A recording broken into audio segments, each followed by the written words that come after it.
আসসালামু আলাইকুম। 26,000 টাকা যেই নতুন খামারটা করছিলাম বড় ভাইয়ের জন্য, সেই খামারের গরু কিনা হয়ে গেছে। গত পরশু বাজার থেকে এই গাভীগুলো কিনা আনা হয়েছে। এই যে এই গাভীটা দেখতেছেন, এইটা কিনা হয়েছে 72,000 টাকায়। এটার একটা বাচ্চা আছে, বাছুর, ওই যে ওই পাশে শুয়ে আছে। বাচ্চা সহ এই গাভীটা 72,000 টাকা দা কিনা হয়েছে। এটা দুধ দেয় না, অবশ্য আজকে ট্রাই করছিলাম, আধা কেজি দুধ দিস। আর এই পাশে একটা দেখতেছেন গাভী, এইটা কিনা হয়েছে 69,000 টাকা দিয়ে।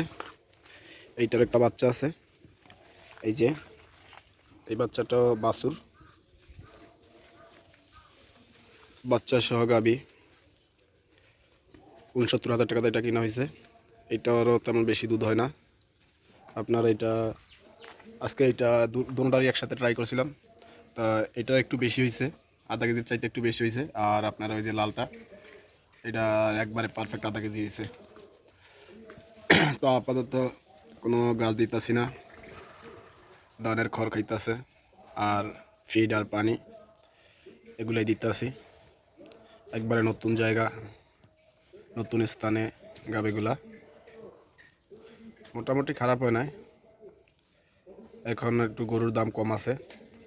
আপনাদের যাদের টাকা আছে চাইলে আপনারা এখন গরু কিনে রাখতে পারেন। শীতের মৌসুমেই ভালো টাকা লাভে বিক্রি করতে পারবেন। এটার বাচ্চাটাকে একটু দেখাই, যে এই পাশে শুয়ে আছে। এই যে এটা হচ্ছে এটার বাচ্চা, একবারে সেম মায়ের কালার, মোটামুটি বড় বাছুরটা।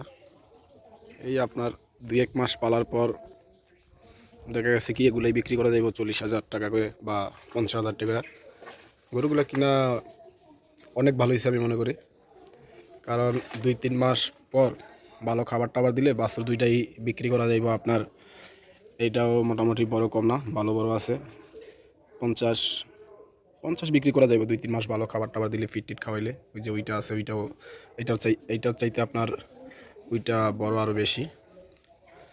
তা আপনারা কমেন্টে জানাবেন গাভী দুইটা বাছুর সহ কেমন হয়েছে কিনা। টোটাল গেল কত, 70 আর 72 আর 69, তাহলে হচ্ছে 1,41,000 টাকা। দুইটার দাম আছে 1,41,000 টাকা। 3-4 মাস পরেই এগুলা বিক্রি করা যাইব ভালো একটা দামে। তা আমি বলবো আপনাদের যাদের টাকা আছে এবং গরু রাখার মতো জায়গা আছে, আপনারা চাইলে এখন গরু কিনা রাখতে পারেন। শীতের মৌসুমেই ভালো একটা দামে বিক্রি করতে পারবেন, ভালো একটা টাকা লাভ করতে পারবেন। যদি আপনাদের টাকা থাকে এবং জায়গা থাকে তাহলে গরু কিনা রাখতে পারেন। আর ভিডিওটা ভালো লাগলে লাইক, কমেন্ট এবং সাবস্ক্রাইব করে পাশে থাকবেন। ধন্যবাদ সবাইকে।